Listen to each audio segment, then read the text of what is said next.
पालक किसानों के बीच गर्मी का सीजन शुरू होते ही सबसे बड़ी समस्या जो सामने आती है वो है बांझपन। तो बांझपन से कैसे निजात पाएं, इसके लिए आइए चलते हैं कृषि विज्ञान केंद्र खोदावनपुर बेगूसराय और यहाँ के पशु वैज्ञानिक डॉक्टर विपिन से समझते हैं पूरी जानकारी।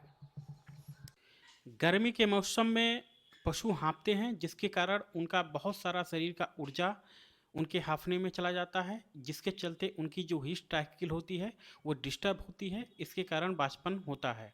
तो सबसे पहले पालकों भाइयों को अपने पशुओं को अच्छी मात्रा में हरा चारा देना चाहिए और पशुओं को हमेशा छाया में ही बांधना चाहिए, जिससे वो उन्हें किसी भी प्रकार का तनाव उत्पन्न ना हो। इसके अलावा उनके भोजन में भी कुछ बदलाव करने चाहिए। जैसे उनके भोजन में जो एनर्जी से युक्त भोजन है, जैसे कि खली, उसकी मात्रा को बढ़ा देना चाहिए।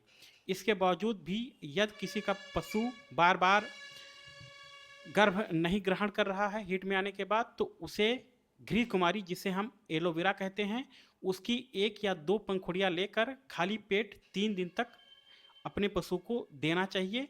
इससे गर्भ धारण करने में सहायता मिलती है। इसके अलावा यदि पशुपालक के भाई अंकुरित चना हो, अंकुरित बाजना हो या अंकुरित गेहूँ हो, तो उसका प्रत्येक का 200-200 ग्राम लेकर लगभग 15 से 20 दिनों तक अपने पशु को दें। ऐसा खिलाने से पशुओं को गर्भधारण करने में भी सहायता मिलती है। इसके अलावा यदि पशु हीट में अच्छी तरीके से आ रहा हो लेकिन वो कंसीव नहीं कर पा रहा है, तो इसके लिए उसका एआई कराने से पहले पशु को 100 से 150 ml नीम का ऑयल पिला दें, जिससे उसमें गर्भधारण की संभावना बढ़ जाती है।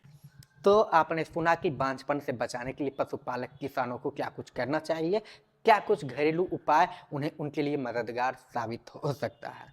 नीरज सिंह, लोकल 18 बिहार।